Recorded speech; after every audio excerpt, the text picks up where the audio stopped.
here's some stats for Windsor. Every month, like the first week of the month, we get stats for the previous month.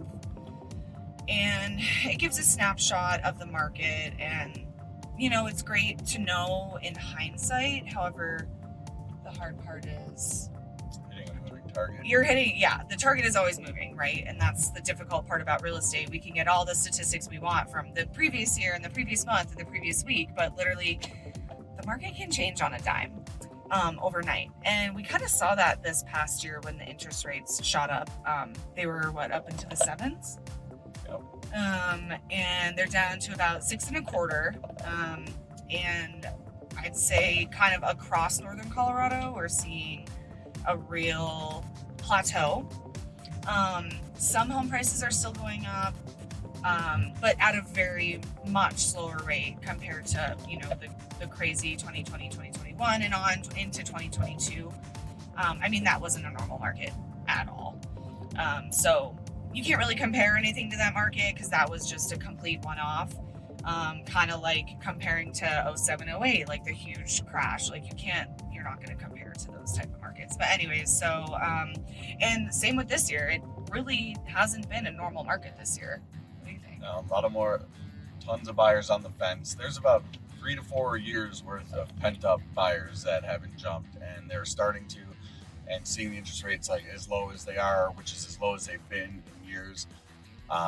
It could tip the other way. I forgot to look how many homes under 500,000 in Fort Collins and Loveland, but I think it's like There's 50 or 60 right now. now. I think it's more than that. I would say between the two, maybe double that. Maybe like get back to on that. Yeah, we'll get back to that. We'll link some stats below, but also typically like election years, right? After election years, on average, housing prices still climb.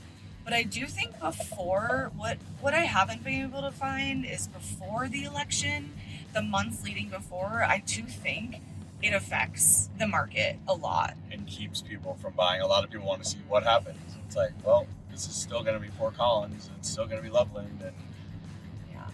As a buyer, it seems like it's giving you leverage if you have, the wherewithal to pull the trigger right now. Yeah, so that's the thing is when everybody else is on the fence, that's when you kind of know it's a good time to buy. So Windsor specifically, since this listing in Windsor is about to come on the market in the next week or so. So in looking at Windsor for the median sales price for 2023 in August, so a year ago, August, the median sales price was $595,492. Now, August of 2024 was up 5% to $625,000.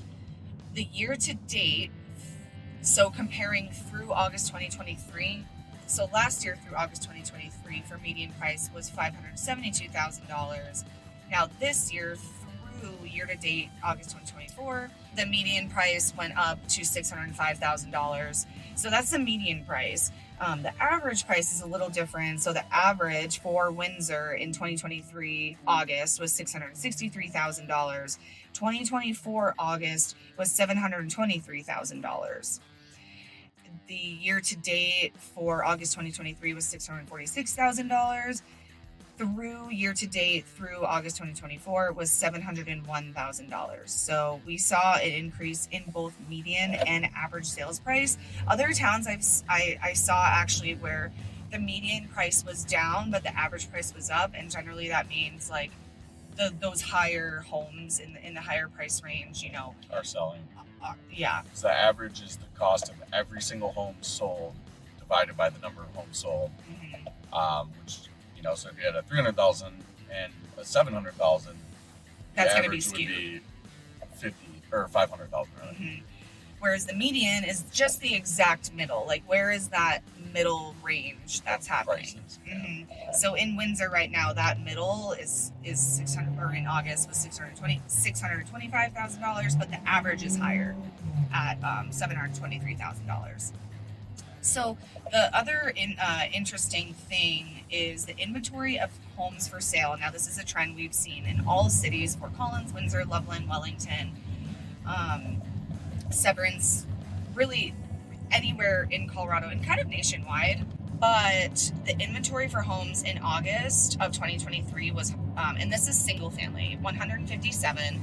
In August 2024, 270. So that's a 72% increase in inventory.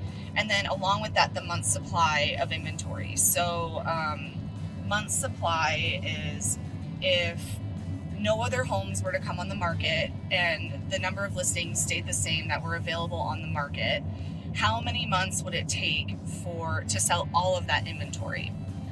Generally, a buyer's market is above over 4 or 6 months worth of inventory. Seller's market, which we've been at, the height of the craze, there was like weeks of inventory, which is so low, like probably the lowest that most people have ever seen in their career. Historically, weeks worth of inventory. So now, August 2023 months supply inventory was 2.3 months, and then August 2024 is up 87% to 4.3 months worth of inventory. So if no other listings came on and the same number of buyers were present, it would take 4.3 months to sell all of the inventory available.